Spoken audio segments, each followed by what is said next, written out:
Hello, and welcome to You're Dead to Me, a history podcast for everyone, for people who don't like history, people who do like history, and people who forgot to learn any at school. My name is Greg Jenner. I'm a public historian, author and broadcaster. I'm the chief nerd on the BBC comedy show Horrible Histories, and you might have heard my other podcast, Homeschool History, but that one's mostly for the kids. On this podcast, we're all about finding the geeky giggles with our signature blend of comedians and brainiacs. And today, we are sinking our teeth into the gorgeously Gothic explosion of vampire literature in 19th century Europe. Yummy.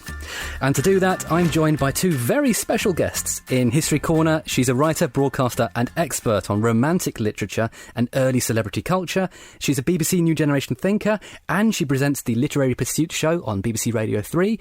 It's one of Your Dead to Me's best pals. It's Dr. Corin Throsby. Hi, Corin, how are you? Welcome back. I've actually been sleeping in a coffin full of earth since I last saw you, Greg.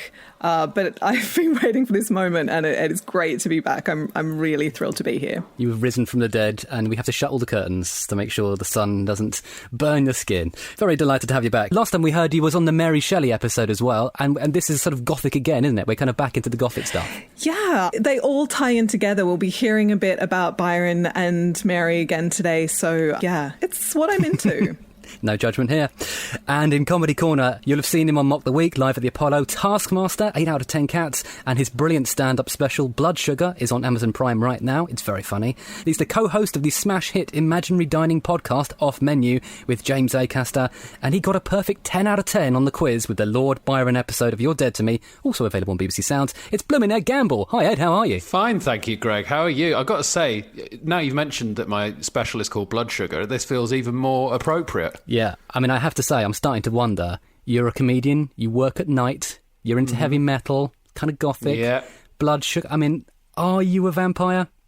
I do own a leather trench coat. Ooh, that's very Blade. Did the leather trench coat come at a sort of moment of like, this is going to be something I'm going to invest in for the rest of my life and it's my new look, or was it a moment of weakness? It was when I was 14. I thought this is going to be my look, and I had big boots with flames on them as well. I don't wear them anymore. I've still got the trench coat though, because actually in another piece of vampire content, I did a musical Buffy musical episode that we did at the Clapham Grand, and I played Spike. So there you go. I have played a vampire. You have played a vampire, and that's just your cover story for being a vampire. That's exactly. I'm refusing Plain to sight. Accept. Yeah, I mean, Joss Whedon was there. You got to Spike in front of him. It was incredible, and he came out on stage. He stood next to me at the end for this big sing along at the end, and I was the only one who didn't really know the words for the last bit, so that was quite embarrassing. You had the coat, and that's all that matters. Exactly. Corin, who's your favourite pop culture vampire? Not 19th century, but modern. It all started for me at Simone Thompson's 12th birthday party when we got the VHS of The Lost Boys. Oh. And I was terrified and also felt another feeling I couldn't quite put my finger on. But really, I'm a massive Buffy nerd. I can even say that I have a published article on Buffy and fashion. That is how nerdy I go. And would the leather trench coat have made it into the article? The leather trench coat is central to the thesis. So, what do you know?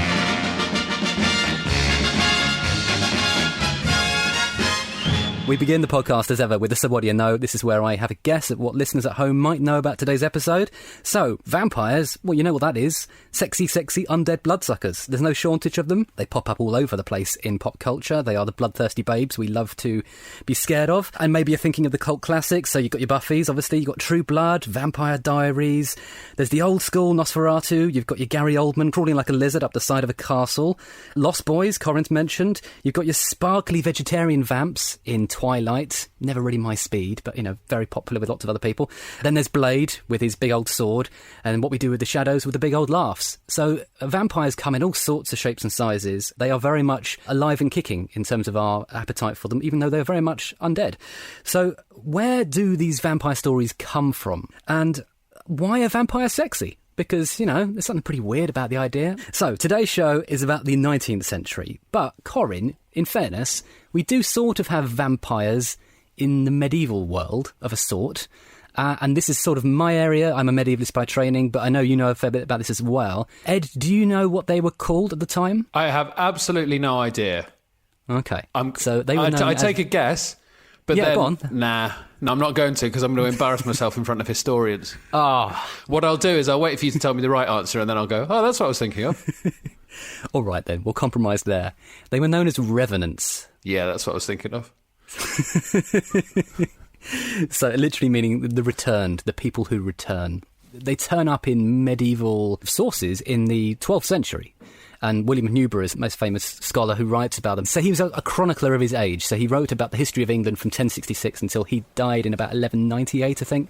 And he told the story of various villages around England that have been under attack from revenants, which sort of vampires, basically reanimated corpses lurching out of the grave, but bloated and smelly, oozing blood from their eyes and ears and their bodies, kind of like a squished leech. One of them is a man who climbs out of his grave and then tries to get into bed with his wife, and then climbs on top of her and crushes her, and she throws him out, and then he tries to get into his brother's house, and then he runs amok with some animals. There are various stories of dogs barking, smell, a miasma arriving as they sort of bring a plague. It's kind of grim, these stories of people who awake out of the grave and cause havoc and commotion. What do you think, Ed, was the go-to cure for dealing with these rampaging night revenants? It's a way of killing them. Fire? It's normally fire, isn't it? Yeah. There was a bishop who wrote a nice letter and put it on his chest, and that worked, apparently. so just like a nice letter saying, God forgives you, that's okay. But yeah, fire, cutting them up, so severing the limbs, and decapitation were the main things that William of Newburgh recommended in the 12th century. So good to know. And what's interesting, actually, is that for a while historians used to think, well, these are just folk stories. This is just metaphor for, the 12th century is a time of war and plague and pestilence. This is just people getting a bit carried away. It's not real. And then archaeologists have found some bodies, and the bodies have been cut up, and they have been smashed up, decapitated, burned, and sometimes even staked. And they've been found in Yorkshire, in a place called Warren Percy, men, women and children. And everyone went, ooh, is this genuinely real? But that doesn't mean the revenants are real, does it? It just means there's some nutters who believed it. Yes, it means that the belief in the revenants was real. But I do like the idea that people did actually fear that perhaps there would be people lurching out of the grave. In Venice, they also found people with bricks stuffed into their mouths, which apparently is a way of stopping a vampire biting you, allegedly. That'll stop anyone biting you, really. Yeah, it's quite hard to bite with a brick in your mouth. It's the old phrase. You can't bite with a brick in your mouth. Corin, we have a lovely story from the 1500s from Silesia in Poland. And a man, his nickname was the Bad Breath Vampire of Pench, but his real name was unfortunate.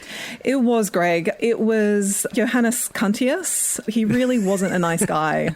Yeah. Apparently he was awful in life, and then he came back to haunt everyone as a ghost and was really the worst ghost you could possibly imagine. Yeah. Ed, do you want to guess how he died? Oh, I'm still on the name, to be honest, Greg.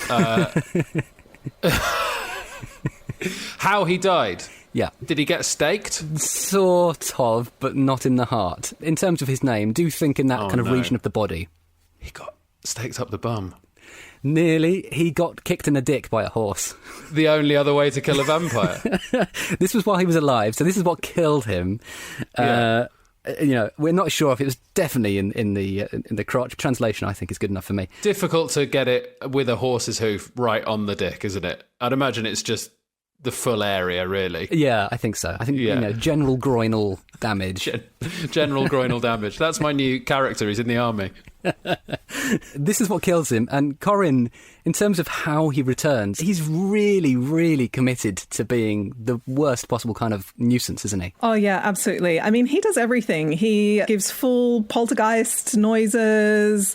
He's a rapist. He turns milk into blood. I mean, there is just nothing this guy doesn't do. Dogs bark at night. There are weird footprints all over the town. Old men are strangled. He was seen This is when he's a ghost, right? So he's a revenant. So he's come back as a kind of night beast. Can I ask how he was trying to commit sex crimes when clearly his genitals have been absolutely obliterated by a horse? He was seen galloping around the town like a horse on all four limbs. So I don't know what happened there, but he vomited fire. It's quite good. That's good. He wrestled people to the ground. He sucked the milk out of cows' udders. That's very specific. He chucked goats around. Are you making this up now? I think you got to the end of the list after the fire thing, and now you chucked a goat around. Called a chicken a name. But he smelled disgusting as well. So his nickname was the Bad Breath Vampire. So he was this famous revenant of the 16th century. We're talking today about like creative storytelling, about fiction and so on. But Corin, in fairness, these stories are part of the culture. They're part of the way people understand the world. And so the folklore is important, isn't it? This story was part of a collection of stories by a theologian called Henry Moore. It was this kind of weird combination where these are obviously ghost stories, but he presents them as this very factual, scholarly account of, these sort of true happenings. And so it really raises this question of what actually happened, what was going on here. And it really starts a whole trend in vampire literature throughout the 19th and 20th century, where it's often framed in this medical, philosophical way where it's all about listing things, categorizing things.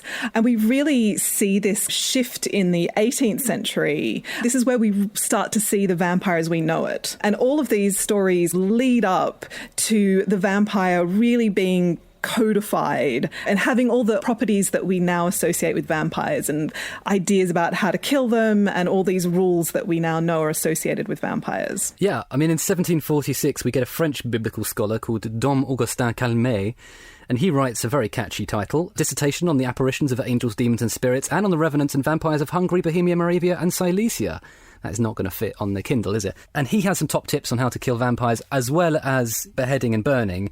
He's got a couple of really special ones. Do you want to have a quick guess, Ed? Give them a kiss. Just really make them fall in love with you and then break their heart. Oh, wow. That's really brutal. Seduce them, catfish them, then leave them at the altar. No, sucking on their gums. So you were kind of close with the kiss. That's what I call a kiss. Yeah, and the other thing you could do apparently was smear yourself with their blood.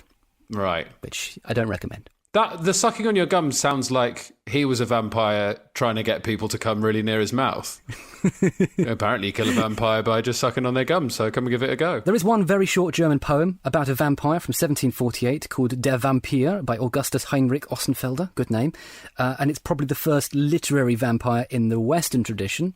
Western tradition being an important word there, because today we're really talking about stories in the kind of European and Western literature tradition, aren't we, Corin? Yeah, we are. I mean, there are vampires in loads of other cultures, but today we're just focusing particularly on Britain, actually, on how vampires emerged in British literature specifically. Corin, where do we really start with vampire lit?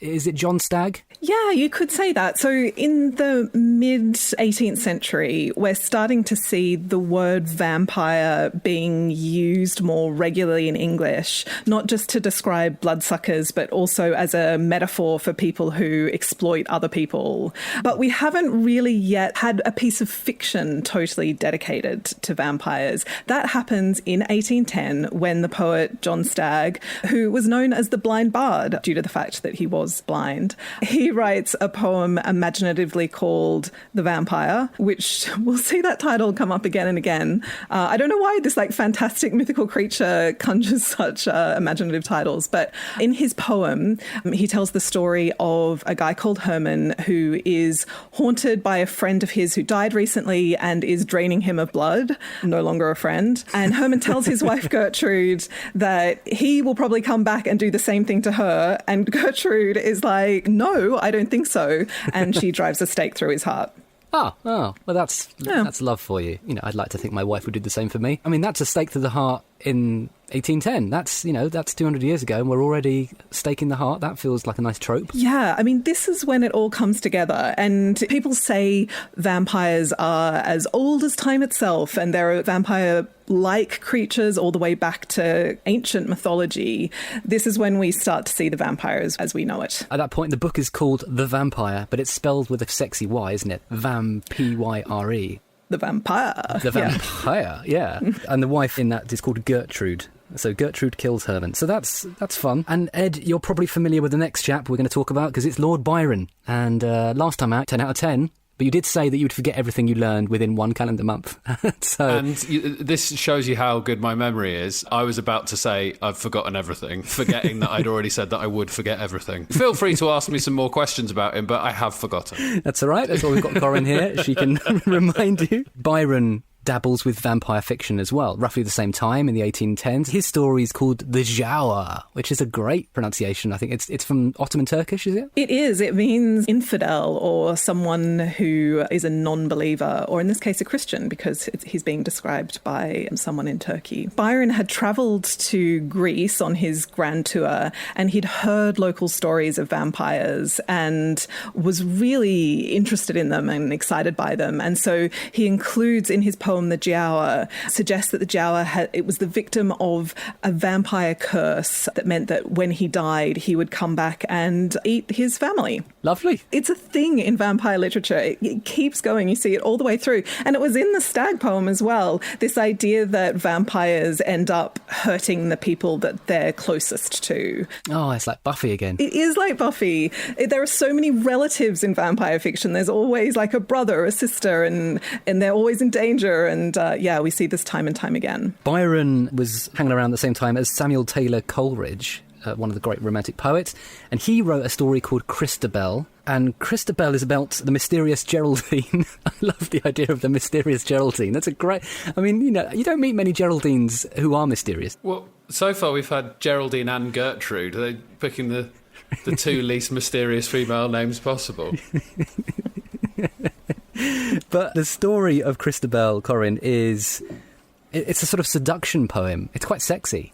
Yeah, it is quite sexy. There's always these things where something's labelled like queer erotica, and it always comes down to like there was a glance or something, and you're like, really? That's not like that sexy. But yeah, this one is they kind of get hot and heavy. And not just hot and heavy. Ed, last time out, we got you to read some Byron fan mail. Oh, I remember that. Pubes. I was about to say, the pubes and the boobs. We are going to go boobs again because... Christabel features a scene where Geraldine's chest features something rather supernatural. And so this sounds like a really erotic episode of Vicar of Dibley at the moment. Oh, yeah, she is called Geraldine, isn't she? All right, well, let me read you the line. So, like one that shuddered, she unbound the cincture from beneath her breast. Her silken robe and inner vest dropped to her feet, and in full view, behold, her bosom and half her side. A sight to dream of, not to tell, and she is to sleep by Christabel. So she's getting naked, but there's something a bit weird about her body. And when Lord Byron read this poem, do you remember, Ed, they went on holiday together in Switzerland and they rented that house and Mary Shelley was there and Byron was... Well, Byron read this poem out and it freaked Percy Shelley out. He had a full-on panic attack, ran out of the room screaming, and had weird visions that night in his sleep. Is it because of the inner vest, then? It could be. It's to do with the description he'd just heard. I think the inner vest sounds like she's taken her skin off. Oh, that's so dark. I imagined it like... An idea of a vest isn't very sexy, so I thought it's probably some sort of metaphor for skin. So she's taken her skin off like the Robbie Williams Rock DJ video. Percy Shelley was very much into early Robbie Williams. He didn't like the later stuff, but he really enjoyed Millennium. Actually, the vision he had was of a woman's breasts with eyeballs for nipples. Oh. So that's weirder than mine. It sort of is and it sort of isn't. I mean, yours is yours is really gross. Yours is like Gunther von Hagen, like taking off all the skin and like looking at the musculature. And his is basically just boobs with eyes. Useless place for a pair of eyes, though. If you're going to have an extra pair of eyes... I don't know, because when men look down at a lady's breast and then you have those T-shirts that say, I'm up here... You don't need them. You can literally just like have the eyes like looking up to direct them back. Yeah. Okay, so that is Byron and Percy Shelley, and hopefully that's going to get the kids reading romantic poetry, because who doesn't want to think about boobs with eyes? So let's move on to a real game changer, The Vampire. Another one, also called The Vampire, and this one is by Dr. John Polidori, who's also staying at the house during that storytelling session. Polidori is Byron's doctor? Yeah, I think Byron was a massive hypochondriac because he took his own doctor with him on this big trip.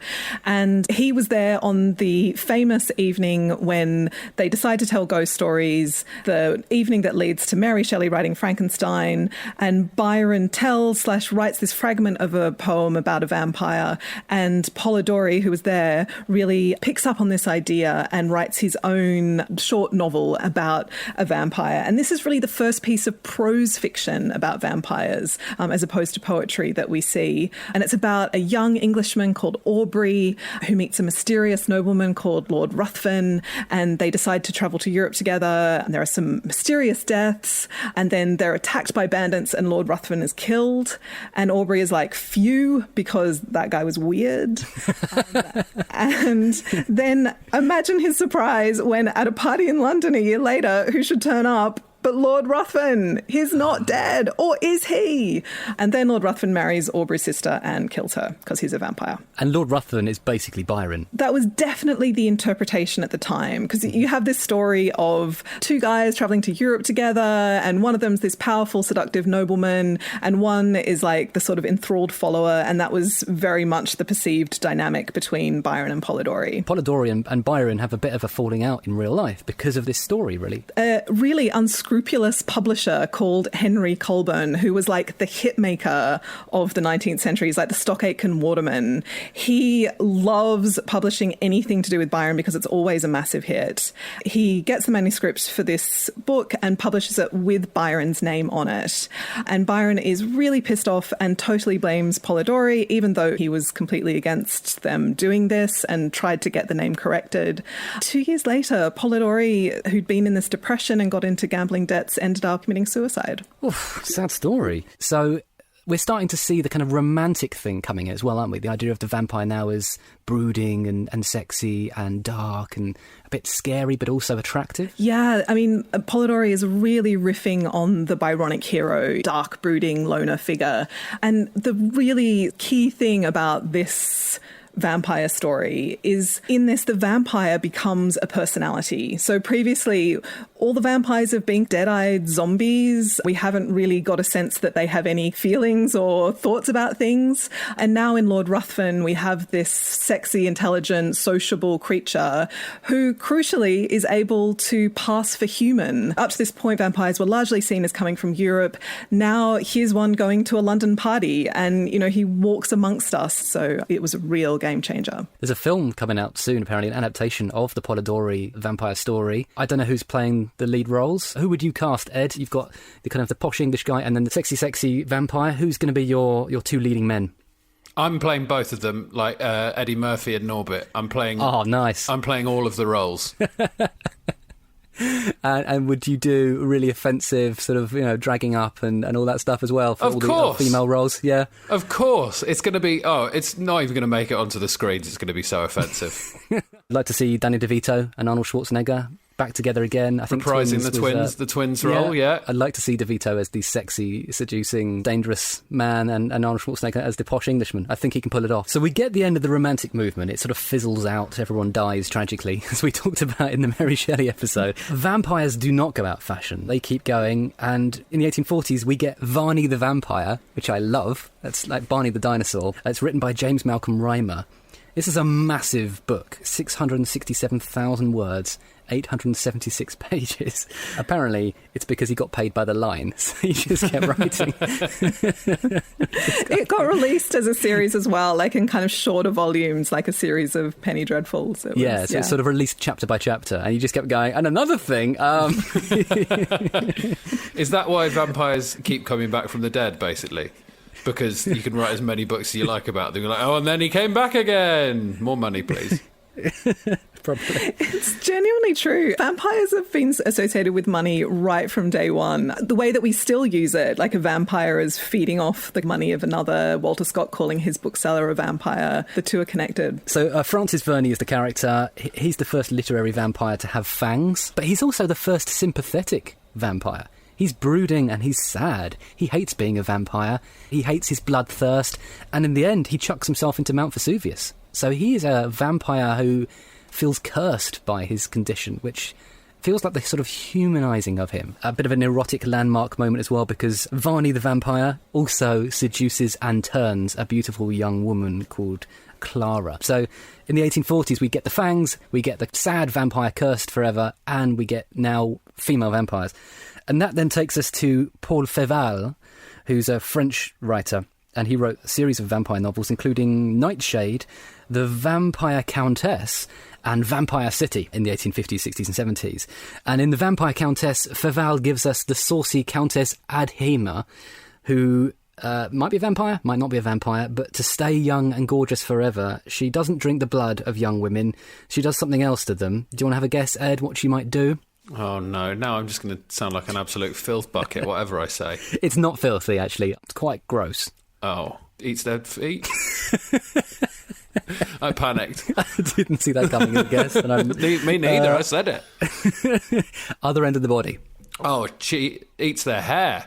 Oh, nearly. She scalps them, rips off their hair and wears it. And that gives her a few extra days of beauty and youth. The power wanes and then she turns into a sort of crumbly old skeleton woman again, bald and horrible, until she has to find another victim. Clearly she hasn't heard of moisturiser.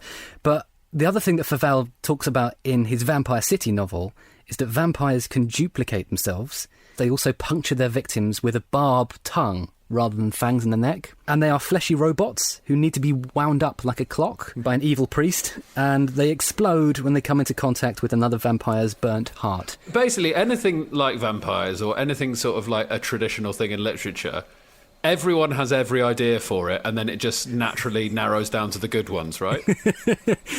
Which one of these do you not think is a good idea? The fleshy robot, the evil priest winding them up, probably. Exploding when they come into contact with another vampire. That's every idea they possibly could have had. They've gone, oh, just stick with the stake through the heart. So 1872, we get Carmilla by the Irish writer Le Fanu, and it's perhaps the first sort of lesbian vampire erotica book. But Christabel has given us sort of erotic sapphic themes beforehand, so it's a bit of a tradition, isn't it, Corin? Yeah, just think, if it wasn't for Camilla, maybe we'd never have had James Corden's lesbian vampire killers. I mean, what kind of world would that be? It's that seminal classic of cinema. This is a really beautiful and haunting vampire story. It's quite short and it's online, so I say go and read it as soon as this podcast ends. It's really, really good. Laura, the young protagonist, lives in a castle in the middle of nowhere, and she longs for a friend, and it's almost as if she wills the vampire Carmilla into existence. And it really highlights something that becomes more of a thing, I think, particularly in recent vampire stories, that the human-vampire friendship can be really complex, like a codependent, mutually abusive, but also loving relationship. I definitely see it in things like Let the Right One In, and even in Twilight, where we get this really intense human-vampire bond. What's interesting about this story is we get the transformation of a vampire into an animal. Do you want to guess what the animal is that Mircalla or Carmilla becomes when she bites Laura in bed? Now, there's a lot of classics, aren't there? Is it one of the classics, Greg? I would not say it's the classic, but it feels relatively classic to me. All right, ferret.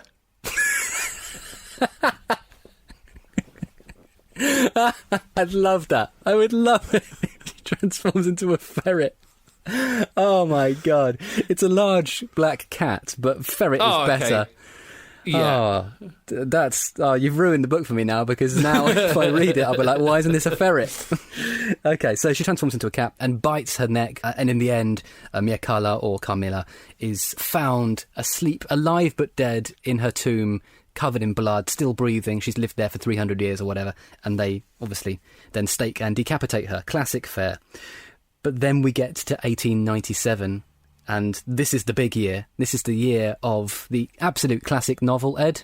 Dracula. Dracula is right. But also, You could have had a slightly less well-known novel written by Florence Marryat. Corin, what's the name of this one? This is The Blood of the Vampire, and yeah, it didn't get as much attention as Dracula, but it's a really interesting novel. It's about a girl called Harriet, who's an orphaned heiress from Jamaica and who's a vampire, but unlike traditional vampires, she unknowingly kills her victims through draining their life energy. So she's just like a pain in the arse, basically. Just like that really, really boring guy in the office. But the novel also includes the possibility that all of the deaths around Harriet were actually a coincidence and due to other things like disease and suicide. And so it sort of suggests that she could have been an innocent victim. Feels really ahead of its time. And even though there's no blood in it, there's a lot of talk of her vampire blood. And it really reflects this thing that was going on in the 19th century, where people were becoming more aware of the fact that disease was hereditary You know, this really ties into the idea that we keep coming back to of you're going to hurt the people that you love and that your blood might be tainted and then this will get passed down. With Harriet, she has a Creole background, and so there's racist talk in this about her tainted blood and her vampire blood. So, yeah, again, so much going on in these texts, so much metaphor. Yeah. But it does get eclipsed by Bram Stoker's Dracula, the definitive vampire novel. I looked it up on IMDb. There are over 200 movies about Dracula.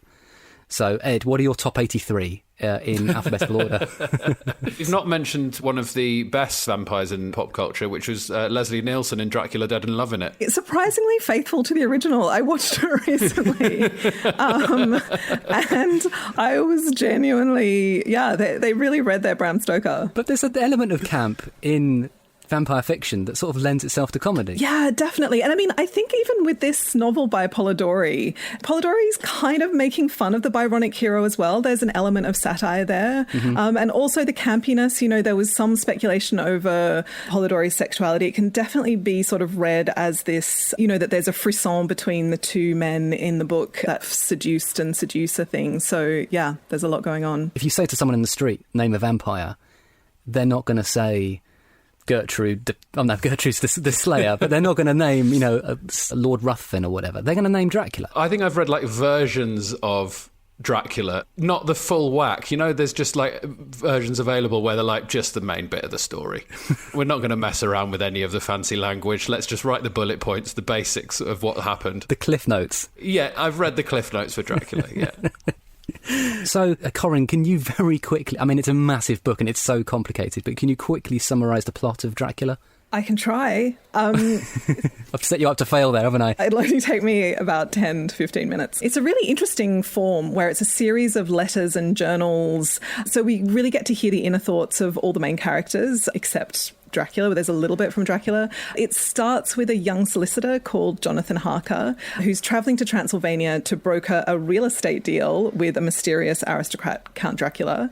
And Jonathan stays in his incredibly spooky castle where 3 sexy vampire women attack him and he sees Dracula crawl down the wall like a lizard. And then the focus shifts to England, where Jonathan's lovely fiancée Mina is staying with her best friend Lucy in Whitby. And Lucy is beautiful and amazing and has 3 guys who are all friends in love with her and kind of proposing to her. Then a ship washes up in Whitby with, no crew and a dead captain, and a huge dog leaps ashore, and we obviously all know that that's Dracula. Lucy starts sleepwalking, develops a mystery illness. One of her suitors calls his old teacher, Dr. Van Helsing, and he quickly realizes it's a vampire attack, and all the suitors give their blood for transfusions to try and save her, which is definitely sexual and presented as such in the novel. But it's basically too late to save her, and she becomes a vampire who they stake and behead.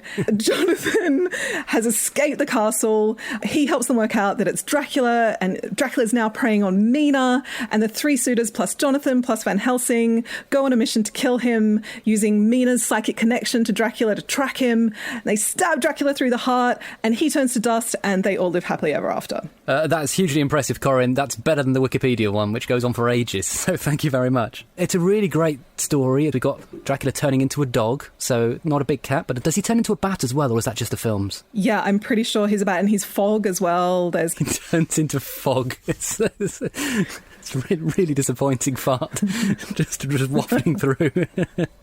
Why was it so successful? And how has it stayed so successful as a story? Because it's so complicated, what you've just explained.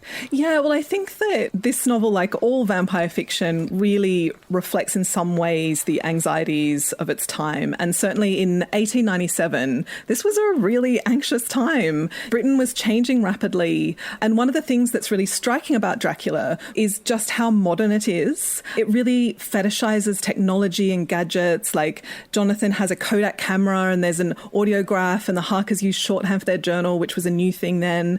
And I actually love a quote from Jonathan where he describes shorthand as 19th century up to date with a vengeance.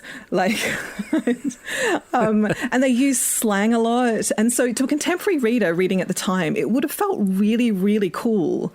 And yet there's also this recognition that knowledge of the old ways helps them to navigate the threat of Dracula. So Van Helsing is a doctor of the very latest science, but he also knows the folklore. He needs both in order to defeat Dracula. And as a novel, it really kind of validates folklore. It's like all the villagers at the beginning who are warning Jonathan, don't go to Dracula's castle. They're right. And, Jonathan's like, yeah, whatever, dudes, like, I'm going. And vampire fiction often celebrates popular culture in this way. Like in The Lost Boys, for example, it's the Frog Brothers' knowledge of comic books that helps them to fight the vampires. That's really interesting. And also the folklore thing, as we said before, people did believe this stuff, and vampire folk tales come from Bulgaria and Greece in particular. So the Transylvania connection makes sense from what we know about those stories. Vampires sort of represent this transition. They're dead, but they're alive. They're a world of contradictions. Just as one example from Dracula, this is a time when things were really changing for women. And you had this image of the kind of Victorian woman who was pure and angelic and should be a wife and mother. But then also, feminist movement of the new woman, which Stoker mentions in Dracula, where women were wanting equality and finding independence. And then you get this image of the sexy vampire woman, which encapsulates this ambivalence where you could read her as super sexist, slut-shamey, like this is kind of monstrous female sexuality, or you could see it as empowering. So, yeah, it kind of has all of these tensions in it, which work really. You can apply it to lots of different periods, and people can read whatever they want into it. They're very open texts. Ed, if I was telling you to go and write me a screenplay for a new type of vampire story, would you borrow any elements from what you've heard so far? It's weird, isn't it? Because if you were going to write a vampire story, no one's going to start from scratch now, are they? No, I guess not. Like, especially within the Bram Stoker, there's so many bits of lore that you have to stick to. Like Dracula is canon now for all vampires. I mean, you could put him in a cannon. You could fire him out of a cannon. Very true. I guess the twist is, it's a vampire who can just walk around during the day. Some of them could, though, couldn't they? The Nightwalker thing is late 19th century, isn't it, Corin? Yeah, certainly Carmilla, they have a thing that she sleeps late. She sleeps till 1 p.m. But then she can kind of hang out in the afternoon. Yeah, it was one of the later developments. Carmilla's 1872, so quite late into the 19th century, you've got daywalker vampires as norm. So the idea of them as being night owls or night bats or night ferrets is kind of late, and probably is more of a Hollywood thing. I was going to ask where the thing of you have to invite them in comes from, because that seems like a weird addition to vampire lore, that you have to be coming for a cup of tea before they can do anything. I think it's a really ancient idea, common in sort of more ancient myths. And I think that then Bram Stoker popularized it. I think he's possibly, I could be wrong, but he's possibly the first person who really writes about that particular rule. You were talking before, Corin, about the kind of intimacy, these problematic friendships where you sort of have to know someone. So you've got to welcome them into your life for them to harm you. And that feels like the crux of that. Yeah, absolutely. In Carmilla again, she has a dream about Camilla when she's young. So when they actually meet, she recognizes her, although we realize that the dream was actually real because she's a vampire and so, looked the same 10 years ago. This thing of sort of recognition also, that vampires are mirrors of us. And, and that's so perfect, I guess, apart from the fact that they don't have a reflection. There's this joke that we kind of get the vampires that we deserve. So Edward Cullen, this incredibly uptight, he's constantly trying to self-improve. He's a vegetarian. He feels like this kind of post-Gwyneth Paltrow, post-Oprah self-help vampire, the perfect kind of vampire for the COVID age. I don't know. But Ed, you mentioned film playing a role, and really for the success of Dracula, that was absolutely key. It actually, funnily enough, the novel itself, although it was, a bit of a hit, it wasn't a mega hit. And famously in his obituary in the New York Times for Bram Stoker, they don't actually mention Dracula until the last paragraph as this kind of aside along with his other novels. We have two different versions of vampires in the way we look at them. We either think of them as eternally young, so frozen in time, but they're kind of sexy and glamorous, or they're these sort of knackered, decrepit, grey men with blue eyes and fangs who are weird looking. I mean, they look human, but they look archaic and ancient. And then, of course, the jokes are often in movies, and of course in What We Do in the Shadows, is you've got like the ancient vampires who are basically skin and bones, like literally a skeleton with a long mullet, and they look like they've been rotting for 1,000 years. And we're fine with all three of those existing simultaneously. Yeah, I think so much of the enjoyment of vampire fiction comes from that sense of the past coming into the present. You know, there's nothing funnier than a fish out of water vampire story where a vampire is like trying to work out modern technology. And because, you know, vampire narratives tend to be set in very modern settings, a la Dracula, there's always so much to mine there. The Nuance Window! Well, that brings us really to my favourite part of the podcast, which is the nuance window. This is where we allow our expert Corin to talk for 2 uninterrupted minutes on anything at all related to our fiendish, blood-sucking foes. Corin, you are going to talk again about Byron, which, you know, I'm sure Ed will remember everything once it comes flooding back in, but Byron and vampires, without much further ado, Corin, 3, 2, 1, the nuance window. Yeah, so I want to discuss a thing about Lord Byron that I didn't explore in our episode on him last time, and that is that Byron went from writing about vampires and being the inspiration for Polidori's vampire to being depicted in 20th century books and films as himself an actual vampire. In Ken Russell's 1986 film Gothic, Gabriel Byrne plays Byron pretty much as a vampire without the pointy teeth. He performs satanic rituals, crying out in one scene, "Yes, I am the devil!" And he lusts after blood, which he manages to draw from his girlfriend during a particularly disturbing oral sex scene. And by the mid-90s, I can think of 4 novels in which Byron is depicted as a fully fledged vampire, including Tom Holland's kind of brilliant Lord of the Dead. And we know Byron had a cup made from a skull and was a great seducer and was no saint when it came to his relationships. But there's a big difference between being a bit of a bastard and nearly 200 years after your death being portrayed as a blood-sucking demon from hell. We don't see Dickens regularly portrayed as a ghost, or Tolkien as a hobbit, or Mary Shelley as a monster, though that would actually be really cool. So why Byron as a vampire? If I have to think about it, I think it has to do with his celebrity status. During his lifetime, he was the subject of endless gossip and speculation, and he was one of the first people whose personality became a commodity. His name was exploited to sell books. So as a victim of a vampiric publishing industry, it feels like beautiful poetry that same industry would give him new life as a vampire. It shows the power of the vampire allegory, that it can turn an already mythologized figure into an actual mythological creature. In our celebrity-obsessed society now, who better to show us who we are than the very first literary celebrity? He's the perfect vampire for our age. Thank you very much. Beautifully done. I love the idea of Tolkien as a hobbit. That's really adorable. So, Ed, who is going to be the vampire of the future? Who amongst us now, do you think in 200 years' time, people will be like, yeah, he was a vampire? Oh, I mean, the entirety of the government, I'd imagine. Gove's a vampire, isn't he? Gove is definitely a vampire. When they did that thing of him drinking water wrong and clapping badly. I think probably on behalf of the BBC I have to say that Michael Gove may not be a vampire. Sorry, because of stringent BBC guidelines, we do have to say that Michael Gove might be a real human. So what do you know now?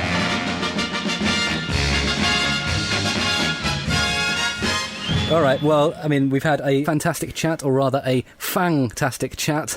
See what I did there. It's now time for the quiz to see how much our comedian Ed has learned. 10 out of 10 last time, Ed.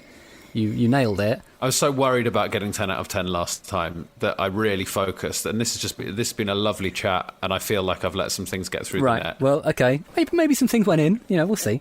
So I'm starting the clock now. Question 1. What name was given to medieval reanimated corpses? Came back from the dead. Oh, Revenant. Revenant is correct. Next one. In one of our favourite vampiric ghost stories, how did Poland's Johannes Cuntius die?